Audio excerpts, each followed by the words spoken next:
Hello जयड्या. का ग?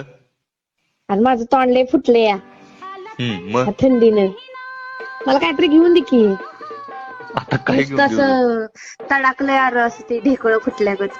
मला काहीतरी लावायला बाबा पाहिजे तोंडाला, नाहीतर लय तोंड कसं तरी होतंय माझं.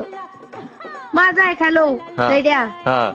ती का नाही सेटाफिल काहीतरी आहे बघ, हो. तर मला ते फेसवॉश विश्वास घेऊन दे जरा. लय जाणी आहे सेटाबिल. का र? बाया ते लय महाग असते. माझं एवढी हे बी नाही, अवकात बी नाही. तर स्वतः लावत असेल तोंडाला काय बाय. इथं मी संध्याकाळचं हे लावून झोपते खोबरेल त्याला. तुला सेटाबिल घेऊन देऊ गावात? बाबा तू लाव तिकडे खोबरेल त्या, मला घेऊन दे, माझं तोंड लय फुटलं या. मला गाण ठेव त्यांच्यापाशी, सेटाबिल वाल्यांपाशी. काही सांगते आता. जयड्या.